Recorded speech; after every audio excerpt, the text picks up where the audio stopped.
할렐루야. 자, 우리 옆에 분에게 인사합니다. 아픔이 당신을 강하게 할 겁니다.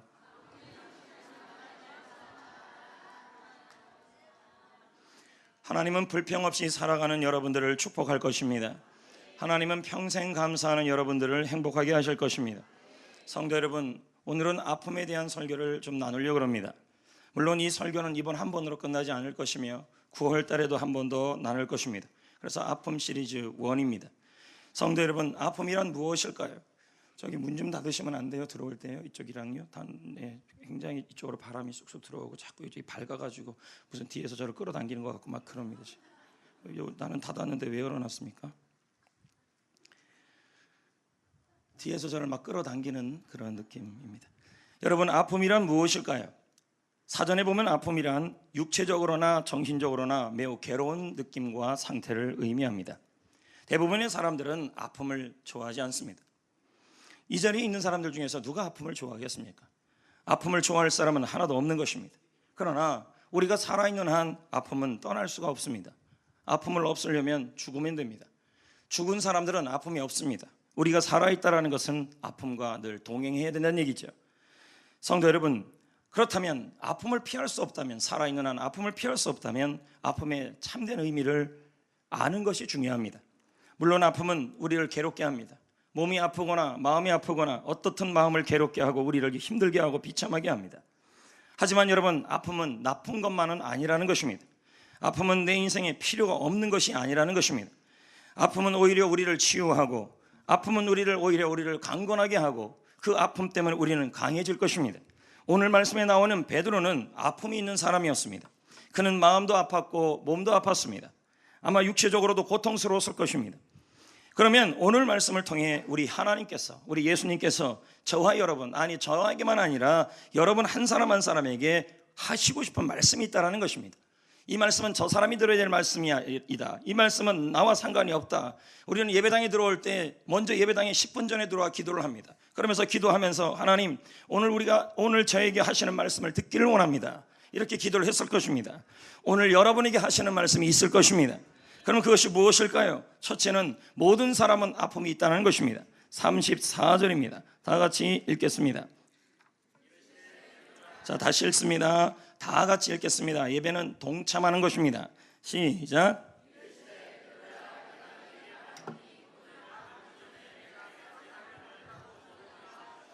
여러분, 베드로는 장차 예수님을 부인할 사람입니다. 실제로 베드로는 예수님을 부인해요, 안 해요? 합니다. 예수님의 마음을 아프게 하고 예수님을 부인했던 사람이 베드로입니다. 이 일로 인해 베드로는 마음이 아팠을 것입니다. 육신은 힘들어졌을 것입니다.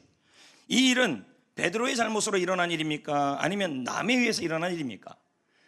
아니잖아요. 베드로가 부인했잖아요. 그러니까 누가 잘못한 거예요? 그렇죠. 베드로의 잘못으로 인해 아픔이 찾아온 것입니다. 이와 같이 우리가 살다 보면 나는 잘못이 없는데 누군가의 잘못으로 인해, 아니군요, 내가 잘못했는데 나의 잘못으로 인해 아픔이 올 수가 있다는 것입니다. 내가 잘못해서 어떨 때는 아픔이 오고 힘든 일이 오고 몸이 아프고 육신이 아프고 마음이 아픈 일들이 생긴다는 것입니다. 그런데 살다 보면 내 잘못이 아닌데 내가 잘못도 안 했는데 억울하게 아픔이 오는 경우도 있습니다. 애매한 고난이죠. 나는 운전 똑바로 하고 있는데 옆에 있는 차가 들어 박아버린 것입니다. 이거 얼마나 열받습니까?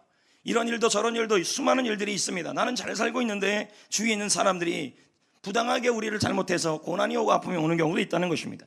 베드로전서 2장 19절을 말씀합니다. 부당하게 고난을 받는다. 나옵니까? 안 나옵니까? 공동번역은 해석합니다. 억울하게 고통을 당한다.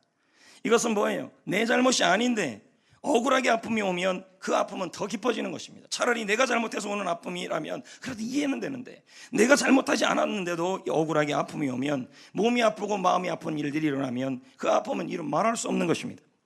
이와 같이 아픔은 내가 잘못해서 오기도 하고 내가 잘못하지 않는데도 오기도 하는 것입니다. 중요한 것은 우리 모두 아픔 속에 살아가고 있다는 것입니다. 오늘 이 자리에 있는 분들 중에서 나는 아픔이 없다는 분이 없을 것입니다. 왜요? 살아있는 한 아픔과 덜어질 수가 없는 것입니다. 아마 한두 가지 아픔은 다 있을 것입니다. 저는 오늘 설교를 준비하면서 이 아픔에 대한 책들을 찾아봤습니다. 근데 많지가 않아요. 아프니까 청춘입니까? 아픈 만큼 성숙합니까? 뭐 이런 책이나 있고. 그러다가 책 한 권을 찾았습니다. 아픔의 심리학이라고. 박성만 교수, 이분이 쓴 책이 또 하나 있습니다. 중년은 아프다. 조만간 중년에 대한 얘기를 또 한번 하려고 했겠지만, 이분이 쓴 책이 한 2권 정도가 있는데, 이 아픔의 심리학에 보면, 아픔의 심리학이라는 책에 보면 사람들이 아파하는 경우가 몇 가지가 나오고 있었습니다. 그것이 무엇이냐? 첫째, 그 책의 내용입니다. 사람이 아파하는 경우가 언제냐? 자식 때문에 아파한다는 겁니다. 내 아이들 때문에. 자식 때문에 아파하는 이유는 다양해요. 자식이 너무 멀리 떠난 겁니다. 같이 살던 자식이 저 멀리 유학을 가거나 원정을 가거나, 원정? 또 군대 가거나, 또 자녀의 앞길을 부모가 잘 밀어주지 못해서 아파지기는 아픈 마음. 더 마음 아픈 것은 아이가 아플 때입니다. 아이가 병이 들었을 때. 자녀가, 이 책에 보면 참 재밌는 이 심리적 현상이 나타나요. 그게 뭐냐면 아이가 아프단 말이에요. 아이가 자폐증이 걸리거나 불치병이 걸리거나 아니면 병이 걸렸을 때 대부분의 부모들은 이걸 어떻게 생각하냐면 내 아픔으로 여겨요. 근데 이것으로 끝나지 않아요. 문제는 이 아픔을 부모 때문이라고 생각해요. 심리학적으로 그렇다는 거죠. 그러면서 뭐라고 표현하냐면, 이런 부모들이 나타나는 현상이 있는데 죄책감이라는 거예요. 내가 뭐 잘못해서 우리 아이가 이렇게 아프다, 내가 잘못해서 우리 손주가 이렇게 아프다, 내가 잘못해서 우리 가족이 이렇게 아프다, 이런 현상들이 나타난다는 거예요. 제가 그 입장이라도 그럴 것 같아요. 아이들이 아프면, 아니 여러분도 마찬가지예요. 여러분의 아이들이 갑자기 아파지면 내가 뭐 하나님께 잘못한 게 없냐, 다 내가 죄가 많아서 그래 하면서 죄책감을 품을 수가 있다는 겁니다. 그래서 자기 때문에 우리 아이들이 불행해질까 봐 노심초사하는 현상이 나타난다는 것입니다. 이 책에 보면은 하나 엄마가 나오는데, 이 엄마의 아이가 있는데 이 아이가 자폐증이에요. 자폐증이란 말은 말을 잘 못하는 거 아니겠습니까? 이 아이가 하나님께 울부짖어 기도하는 거, 이 엄마가 울부짖어 기도하는 겁니다. 도대체 왜 이런 일이 일어나냐고, 왜 다 이 부모 잘못이라고 하면서 날마다 하는 일은 회개 기도밖에 없어요.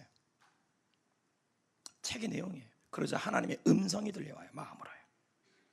제발 좀 아이 좀 내버려둬라. 너가 그렇게 노심초사 좀 하지 말아라. 이 아이가 아픈 것도 이 아이를 위한 나의 하나님의 뜻이 있단다. 제발 아이 좀 내버려둬라. 엄마가 너무 노심초사했다는 말이에요. 이 말이 들리자 마음에, 그래, 내가 너무 아이를 받고 안달복달 했구나, 내가 너무 죄책감에 빠졌구나. 하나님은 은혜의 하나님이신데 마음에 평안이 오기 시작한 거죠. 여러분, 두 번째 이유도 있어요. 책에 보면은 사별이에요. 사별이라는 말은 먼저 죽음을 맞이한 가족이라는 얘기죠. 사고로 인해 자식을 잃은 부모의 마음 누가 알겠습니까? 그 찢어지는 마음이요. 세월호 사건이 일어난 이후에 그 세월호 어머니 아버님의 그 마음이 하루 일순간에 아픔이 아물어지지 않을 거라고 심리학자들이 얘기를 했어요. 아침에도 제가 신문 잠깐 봤는데, 세월호 화물칸 2층에 아이가 발견되는데 그 아이의 이름이 단원고 2학년 학생 허다현 학생이었다는 거죠. 다행히 그 뼈가 보존 상태가 좋았다는 거예요. 그 말을 듣는데도 찢어지는 겁니다. 그 아이가 거기서 질식했었던 생각하고, 그 아이를 바라보며 가슴에 묻었던 엄마의 마음과 아빠의 마음은 어떻겠냐는 거예요. 그 아픔은 이유 치유가 안 되는 거예요, 여러분. 이것은 정치적인 문제와 별개예요, 여러분. 여러분의 자녀가 그렇게 됐다고 하면 이 마음이 아픔이 안 올까요? 이 트라우마, 이걸 외상적 트라우마라 그래요. 스트레스 장애라 그래요. 이거 웬만해서 치유가 안 됩니다. 여러분, 아버지는 10개월의 임신과 출산의 고통을 몰라요. 저도 아빠고, 여기 지금 대부분 남자분들 다 아빠예요. 애들 좋아하고요. 언제나 아빠들이 좋아하는지 아십니까? 태어나고 들어올 때 까르르 할 때 그 순간입니다. 1시간만 지나면 막 화가 나기 시작합니다. 이게 아빠들이에요. 근데 엄마는요, 이게 출산의 고통을 느끼는 엄마예요. 10개월 동안요. 그래서 이런 말이 있어요. 아이가 죽으면 엄마는 가슴에 묻어요. 아빠는요, 달라요. 머리에 묻는다 그럽니다. 물론 요즘 들어서 괜히 남자들 중에서 여성 호르몬이 나와서 아빠가 엄마가 되고 엄마가 아빠가 된 분들도 계실 겁니다. 친지나 가족, 부모님을 먼저 보낸 이 아픔, 이건 누구 말할 수 없는 겁니다. 오늘 이 자리에 나의 자식이 먼저 죽거나, 손자가 먼저 죽거나, 나의 가족이 먼저 죽거나, 부모님이 먼저 돌아가신 분들이 있을 것입니다. 이분들 얼마나 마음이 아프겠습니까? 이게 아픔이에요. 하지만 여러분, 성경에 보면요, 죽은 자는 하나님께 맡겨라, 산 자는 살아가야 된다, 이런 말씀이 나옵니다. 여러분, 죽음은 인간 영역 너머의 일입니다. 물론 얼마나 아프겠습니까? 그 엄마를 더 보지 못하고, 그 부모님을 더 보지 못하고, 더 중요한 건 내 손주, 내 자녀. 예전에 제가 장례식을 한번 집도했을 때, 김태희 권사님 계시나 모르겠지만 김태희 권사님의 그 손주가 하나 계셨어요. 그 손주가 그만 교통사고로 아마 교통사고. 근데 그때 장례할 때 얼마나 울었는지 몰라요. 그 할머니, 그 엄마의 마음 누가 알겠습니까? 그 아픔이에요. 그걸 이해를 할 수는 있지만 제가 여러분에게 말씀드릴 수 있는 것은 어떻든 죽음은 우리 영역 밖이라는 거죠.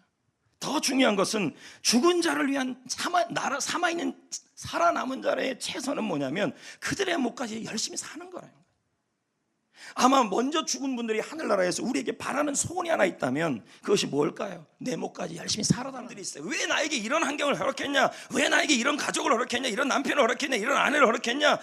나에게 왜 이런 질병을 허락했냐? 왜 내 아이들은 먼저 하늘나라 갔냐? 왜 이런 물질의 어려움이 있냐? 왜 주위의 사람들은 나를 힘들게 하냐? 이런 아픔들이 있는데 그걸 가지고 어떻게 하시냐는 거예요. 그 아픔 가운데 주님은 나를 동요매시고 나와 함께 하셔서 나를 강하게 만드신다는 말이에요. 어떻게 해요? 뭘요? 나의 믿음이 강해진다는 말이에요. 아멘. 여러분, 발에 물집이 잡히면 아파요, 안 아파요? 아프잖아요. 근데 그 물집을 자꾸 터뜨리면 뭐가 돼요? 뭐가 돼요? 굳은 살이 되잖아요. 저는 발바닥에 굳은 살이 많아요. 이유는 딱 하나예요. 걸음이 이상해요. 걸음이 팔자. 오늘부터 저 걸음을 유심하게 볼 필요 없습니다. 교정 중에 들어갔습니다. 이게 걷는 자세가 좀 이렇게 좀 이상하게 되니까 자꾸 이쪽으로 굳은 살이 배기는 겁니다. 그래서 매일 이걸 잘라내는 그 희열을 느끼고 있습니다. 이 나갈 때 얼마나 기쁜지 아십니까? 근데 그 아픈 부위가 딱딱해져요, 자꾸. 마찬가지입니다. 아픔은 우리 믿음을 굳세게 할 겁니다. 아멘. 또 하나가 있습니다. 인생을 굳세게 만들어요. 자, 볼까요? 시편 119편 5절. 내 길을 어떻게 합니까? 굳게 정해서 굳세게 정해주신다는 말이에요. 내 길은 뭔데? 인생을 말하는 것이죠. 지금은 여러분 갖가지, 아우 나 저 사람만 안 만났으면, 아우 나 이 동료만 안 만났으면, 아우 저 남편만 안 만났으면 내 인생 팔자 폈을 텐데, 이렇게 얘기하지 마시라는 거죠. 하나님은 그 상황과 그 아픔을 통하여 여러분의 인생을 굳세게 하고 여러분의 믿음을 강건하게 해주신다는 말입니다. 할렐루야. 쇳덩어리는요 그냥 대충 사용할 거라면 몇 번 두드리면 돼요. 그러나 명품을 만들려면 많이 두드려야 돼요. 예수님은요, 여러분이 이 아픔이라는 이 새망치를 통하여 여러분이 두들겨 맞고 힘들면요, 근데 그걸 통해서 우리 주님은 뭐예요? 여러분의 인생을 다듬고 여러분의 인생을 쫙 펴요. 그래서 새 사람이 되고 새 인생이 되게 만들어준다는 거예요. 조엘 오스틴 목사는 말합니다. 하나님께서, 읽어볼까요? 시작. 그 짜증스러운 상황에 두시는 이유가 다 있다는 거예요. 지금 여러분의 이 상황, 어떤 상황이냐? 자식이 멀리 가 있고, 자식이 먼저 하늘나라 가고, 아니면 자식 때문에 힘들고, 자식들이 말을 안 듣고, 말한 대로 안 듣고 멋대로 살아가고, 또 물질이 어려움이 겪고, 갖가지 내 몸이 아프고, 이런 짜증스러운 상황에 두시는 이유가 있다는 거예요. 그것은 우리를 괴롭히려는 게 아니라는 거죠. 그럼 뭔데요? 우리를 단련시키기 위해서입니다. 더 강하고 더 순수한 정금이 되게 하기 위해서다. 여러분 믿으시기를 축복합니다. 할렐루야. 여러분 그 아픔을 통하여 여러분의 믿음이 강해질 겁니다. 그 아픔을 통하여 여러분의 인생이 건강해지고 강건해질 것입니다. 새롭게 새 사람으로 하나님이 귀하게 쓰는 사람은 될 거라는 거예요. 그래서 왜 예수님은 나를 그렇게 강하게 하시냐는 거예요. 아픔을 통해. 왜 그 사람을 만나게 하고 왜 그 환경에 처해서 나를 이렇게 강하게 하냐는 거죠. 이유는 간단해요. 32절에 나와요.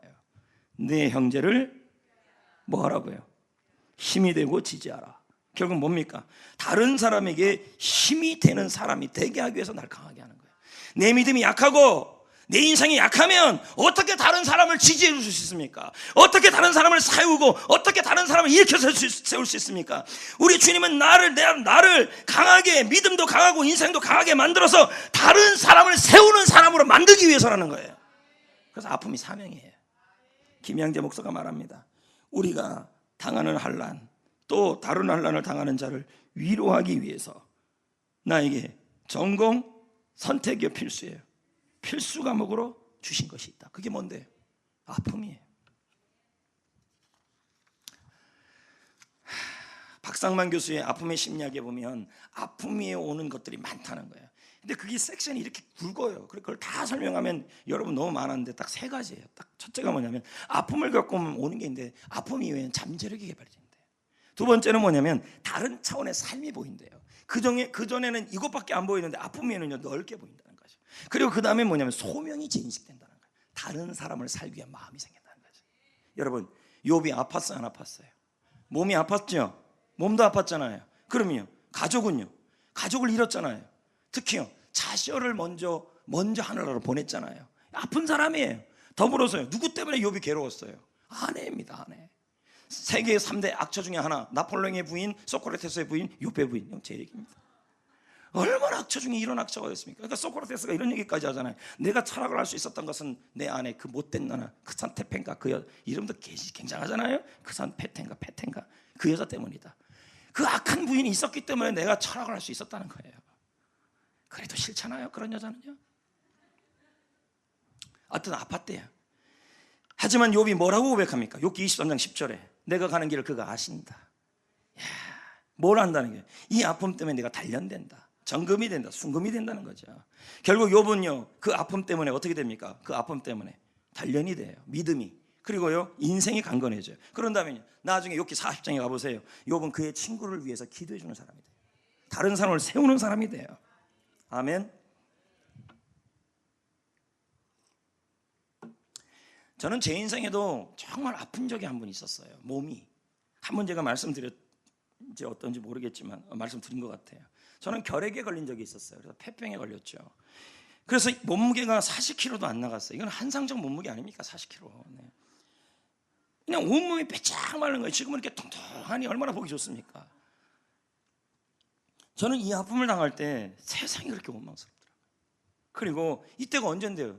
신대원 2년을 졸업하고 3학년 졸업하기 전에 아팠기 때문에 그 이후에 2년을 아파 있었어요. 그리고 사역도 못했고 그냥 아파하고만 있었어요. 아무것도 못하고 있었죠. 밥을 못 먹었어요. 왜요? 먹고 삼키면 여기서 다 올라왔어요. 이게 아팠어요. 여기가요. 너무 위가 아파요. 그러니까 밤마다 자는데도 잠을 못 잤어요. 이유는 딱 하나예요. 통증이 너무 심했어요. 온몸이 아픈 거예요. 잠을 잘 수 없습니다. 그때 울면서 제가 하나님께 얼마나 많이 기도했는지 몰라요. 그 붙잡고 혼자서 제발 살려달라고, 너무 아프다고. 그러면서 제가 잊지 못한 기도 두 마디가 있어요. 그게 뭐냐면 찬양을 너무 부르고 싶어요. 하나님, 설교를 너무 하고 싶어요. 이게 무슨 말이냐면 제가 그때는 사역을 안 하고 있으니까 찬양을 참 좋아하는데, 찬양을 앞에서 제 말은 찬양 혼자라도 부를 수 있어요. 근데 앞에서 성도들과 부르고 싶었던 거예요. 둘째는 뭐냐면 성도들 앞에서 설교를 너무 하고 싶었던 거예요. 근데 아프니까 그걸 못하니까 제발 찬양 한번 부르게 해달라고, 제발 설교 한번 하고 싶다고 그렇게 울면서 기도했던 기억이 있어요. 그때 하나님이 이런 마음이 드는 거예요. 내가 잘못해서 이런가? 뭐가 이렇게 그런가? 막 베레베레 생각이. 근데 지금 오늘 설교 이런 이 깨달음이 그때 있었다면 제가 덜 힘들었을 것 같아요. 내가 잘못하든 안 하든 내가 아플 때는 주님이 떨어져 있는 것이 아니라 나와 동여매고 있다는 걸 내가 그때는 이 말씀을 확실히 알지 못했다는 거예요. 내가 잘못하면 하나님이 싫어할 줄 알았어요. 근데 오늘 아니잖아요. 베드로가 잘못하잖아요. 잘못할 거잖아요. 근데 주님이 뭐라 그래요? 내가 너를 위해 믿음이 떨어지지 않게 기도하겠다. 이 말은 뭘까요? 너의 믿음이 강건해지게, 너의 인생이 건강해지기 위해서, 강해지기 위해서 나 자신이 너와 동여매겠다, 이 말이에요. 은혜예요, 은혜. 그때 나보다 더 아파하신 분이 주님이었을 것 같아요. 저는 그때 생각했어요. 왜 나에게 이런 아픔이 오는가? 근데 이 말씀 그대로예요. 내 믿음이 강해야죠. 내 인생이 강건해야죠. 그래야 내가 믿음도 약하고 그리고 인생도 힘이 없는데 어떻게 다른 사람을 세울 수 있겠습니까? 그러니까 주의 종을 강하게 하기 위해서, 믿음도 강하고 그리고 인생도 강건하게 하기 위해서, 그래야만 다른 사람을 지지하고 다른 사람이 힘이 될 수 있으니까 나를 세운 거예요. 그 아픔을 통해서요. 이제는 알겠더라는 거죠. 지금은 제가 생명 살리는 이 영혼구원 사역을 하고 있잖아요. 제 믿음이 있어, 믿음을 하나님이 이 아픔을 통해 세웠기 때문에. 김상건 목사는 말합니다. 아픔, 하나님이 당신을 사랑하는 증거다. 지금 여러분은 어떤 이유 때문에 아픔을 겪고 있습니까? 자녀를 먼저 보냈습니까? 자녀로 인해 눈물이 납니까? 가족과 남편, 아내와 사별을 했습니까? 아니면 남편 때문에 아픕니까? 가족 때문에 아픕니까? 부모님 때문에 아픕니까? 몸이 질병으로 너무 아픕니까? 실은의 아픔이 있습니까? 직장의 동료와 상사가 여러분 아프게 합니까? 이것이 내 잘못 때문인 것 같습니까? 그래서 신앙이 조금 다운됩니까? 오늘 여러분 자유함을 느끼세요. 위로를 받으세요. 나의 예수님은 은혜의 예수님이신 것입니다. 나의 예수님은 여러분이 아플수록 힘들수록 더 귀히 여기시고, 아니요, 그 예수님은 나의 포도나무요 나는 가지이고, 오히려 내가 아프면 아플수록, 내가 부러지면 부러질수록, 내가 쓰러지면 쓰러질수록, 아니 내가 잘못해서 팔이 부러지면 부러질수록, 마음이 부러져도 나의 지지대가 되시고, 더욱더 나를 동요매시고, 나보다 더 눈물 흘리시고, 나보다 내가 아파 울고 밤늦게 혼자 울고 있을 때 누구보다도 더 가슴 찢어하면서 나를 위로하시는 분이십니다. 그분이 위로하면서 말씀합니다. 많이 아픈가? 많이 아프니? 많이 아프니? 내가 너와 함께하고 있다. 이 아픔 때문에 너는 죽지 않을 거다. 내가 너를 얼마나 사랑하는지 아느냐? 네가 잘했냐 잘못했냐는 나에게 아무것도 중요치 않다. 네가 내 사랑하는 사람이기 때문에. 이 아픔으로 인해 너의 믿음이 강해질 거다. 이 아픔으로 인해 너의 인생이 새로워질 거다. 너는 다른 사람을 굳세게 하는 사람이 될 거다. 너는 일어서는 사람이 될 거다. 내가 너의 아픔을 씻어줄 거다. 아마 이렇게 말씀하실 거라는 거죠. 저는 오늘 설교 말씀을 준비하면서 참 이 찬양을 같이 부르고 싶었습니다. 너의 눈물을 닦아주리라. 이 찬양이야. 함께 불러볼 건데요, 이 찬양은 제가 부르지만 원래는 이 내용 자체를 보면 하나님이 부르는 것처럼 보여요.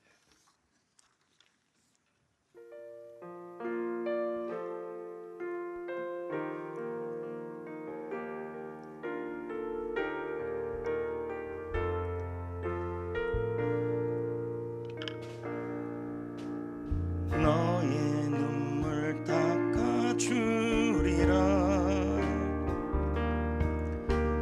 너의 한숨 걷어주리라. 너의 아픔 씻어주리라. 너의 고통 지워주리라.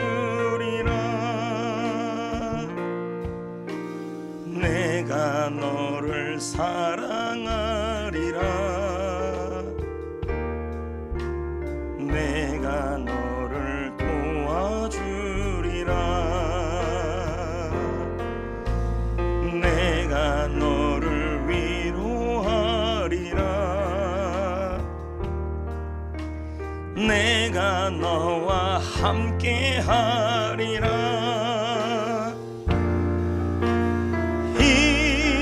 이제 일어섭니다.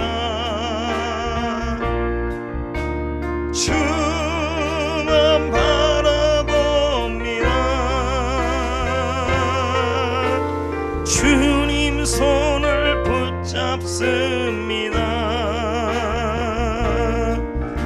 새 힘 얻고 달려갑니다. 너무 행복합니다. 너무 감사합니다. 모든 것이 은혜입니다. 주님께서 하셨습니다. 부당하게 아픔을 당하든지 아니면 나의 잘못을 통해서 아픔을 당하든지 어떻든 그 아픔을 통하여 여러분의 믿음은, 여러분의 인생은 강해질 겁니다. 그리고 다른 사람을 세우라고 그렇게 하시는 거예요. 아프잖아요, 베드로가. 근데 베드로가 어떻게 하라고요? 돌이키라는 얘기예요. 그럼 뭘요? 두 가지 의미가 들어있어요, 이 돌이킨다는 단어에. 첫째, 이제 좀 생각을 바꿔라. 둘째, 주목하라. 이건 믿는다는 얘기예요. 그럼 이렇게 정리할 수 있어요. 자, 보세요. 아픔에 대해서 생각을 좀 달리 하라는 얘기예요. 아픔이 나를 죽이는 거라고 생각하지 말고, 남편 때문에 아프고 아내 때문에 아프고 자녀 때문에 아프고 누구 때문에 아프고 질병 때문에 아플 때 그것이 나를 죽이는 것이 나쁜 거라고 생각하지 말고 생각을 좀 바꾸라는 거예요. 어떻게 해요? 그 아픔이 나를 강하게 한다는 생각으로 바꾸라는 얘기예요. 아멘. 그 다음에 뭐예요? 아픔 가운데 예수님이 나와 함께 한다는 생각으로 바꾸라는 거예요.